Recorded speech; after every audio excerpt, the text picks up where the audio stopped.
Selamat berjumpa kembali di dalam layanan audio Sahabat Seperjalanan. Hari ini adalah hari Selasa 17 Mei 2022.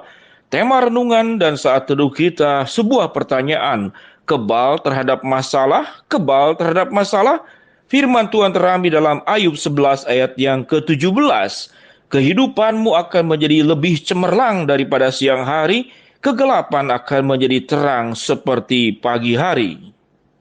Mari kita berdoa. Bapa yang di dalam surga, ajar kami supaya kami diberikan hikmat bijaksana dan kebenaran menyikapi tentang masalah hidup. Dan kami seringkali berdoa agar kami kebal terhadap masalah. Apakah semuanya itu benar? Berfirmanlah Tuhan, kami siap untuk mendengar. Dalam nama Tuhan Yesus kami berdoa. Amin. Shalom sahabat perjalanan yang dikasihi Tuhan. Sebuah pertanyaan, kebal terhadap masalah. Apakah kita kebal terhadap masalah? Bagaimana kita menjawabnya? Orang-orang percaya 5 tahun menjadi orang percaya, 10 tahun menjadi orang percaya, bahkan berketurunan dari kakek moyang kita adalah orang percaya. Namun tidak serta-merta kemudian kita menjadi orang yang paham kebenaran firman Tuhan dengan benar dan baik. Sebuah pertanyaan tatkala kita menjadi anak Tuhan, kita mempercayai kuasa Tuhan. Tuhan yang mampu membangkitkan orang mati, menculikkan orang buta, membuat yang lumpuh berjalan, memberkati yang miskin, melepaskan yang sedang terjerat. Kenapa Tuhan masih tetap mengizinkan masalah dalam hidup kami? Sebuah pertanyaan, apakah kita kebal terhadap masalah? Sebagian orang percaya mengatakan bahwa kita akan kebal terhadap masalah. Kalau kita itu beriman dan percaya kepada Tuhan, masalah apapun juga tidak akan bisa menyentuh hidupmu. Tetapi ada pandangan yang kedua adalah setiap kita itu tidak kebal terhadap masalah. Kita akan tetap menghadapi masalah. Contoh yang paling sederhana adalah sakit penyakit. Kita mempercayai di dalam nama Tuhan Yesus, kalau kita punya iman percaya, sakit penyakit kita akan sembuh. Lalu apakah benar kita akan selalu sembuh? Yang jelas Allah sudah merancang setiap orang akan 70 tahun dan paling kuat 80 tahun usianya. Kalau lebih itu bonus yang luar biasa. Pertanyaan yang sederhana sebelum kita berbicara tentang kebal terhadap masalah, pertanyaan yang harus dijawab oleh sahabat seperjalanan, apakah kita kebal terhadap kematian? Itu sebuah pertanyaan. Dan saya sepakat sahabat seperjalanan semua mengatakan tidak ada seorang pun yang kebal terhadap kematian. Kecuali orang-orang tertentu seperti Henokh yang diangkat oleh Allah tanpa melewati kematian. Tidak ada seorang pun yang kebal terhadap kematian. Kalau kematian berarti masalah.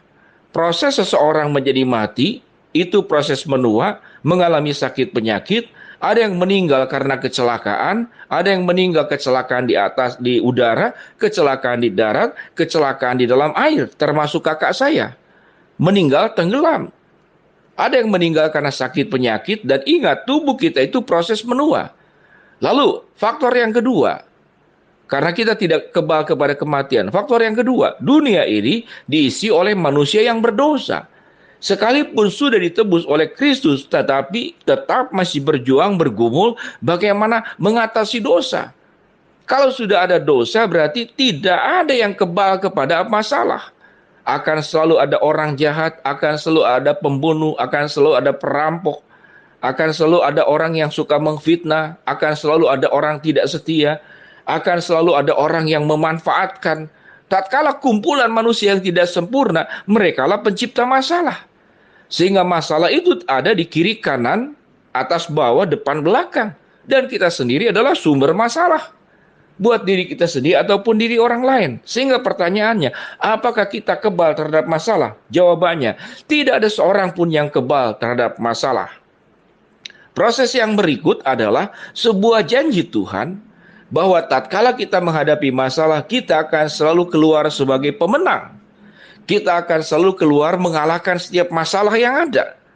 Itu janji Tuhan yang tercantum dalam Ayub 11 ayat yang ke-7.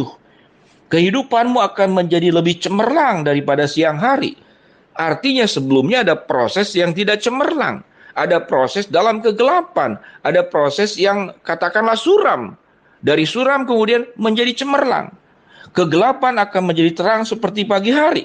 Berarti sebelum ada sinar pagi hari, ada kegelapan yang menyelimuti kita. Kegelapan dan kesuraman adalah masalah. Namun Tuhan menjanjikan yang namanya itu kemenangan. Sahabat seperjalanan yang dikasihi Tuhan, berhenti pada titik ini, maka kita akan memperbaiki konsep teologis kita, konsep pemahaman kita tentang kebenaran firman Allah. Bahwa Allah itu tidak pernah berjanji kita terlepas dari masalah. Jawaban daripada semuanya ini bisa diberikan satu jawaban, yaitu kita mengapa menghadapi masalah? Karena kita manusia, kita bukan Tuhan. Kita terbatas, kita penuh dengan kekurangan, sesuatu yang terbatas, sesuatu yang ada kekurangan, dan karena kita manusia, ditambah lagi kita manusia berdosa, masalah menjadi dekat dengan kehidupan kita. Namun janji Tuhan adalah kita akan menang terhadap masalah.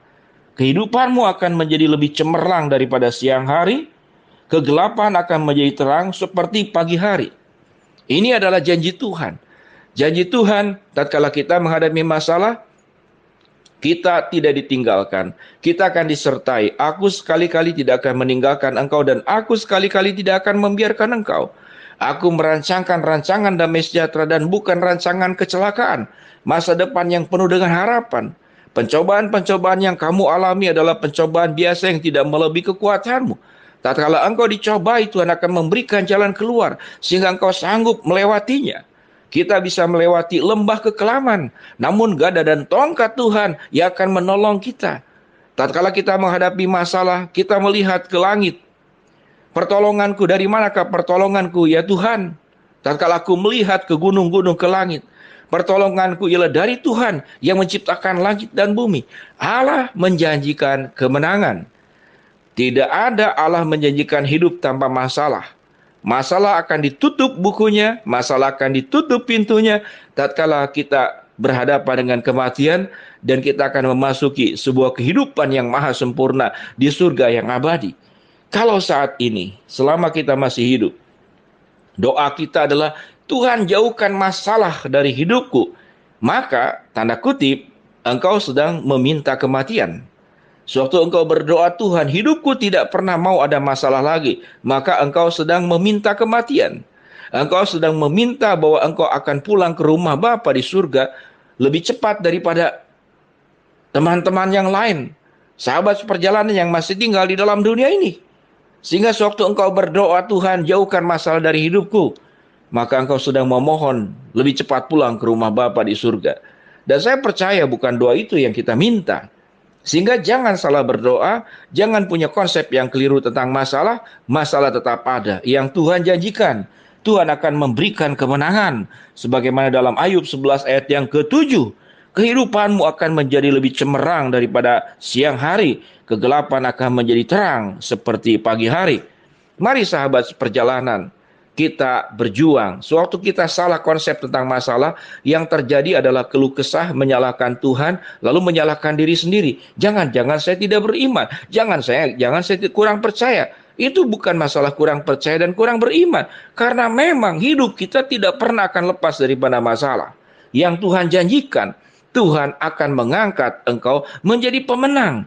Tuhan akan membuat kesuraman hidupmu menjadi cemerlang. Tuhan akan membuat kegelapan hidupmu menjadi terang seperti pagi hari. Ayub 11 ayat yang ke-7. Mari kita berdoa.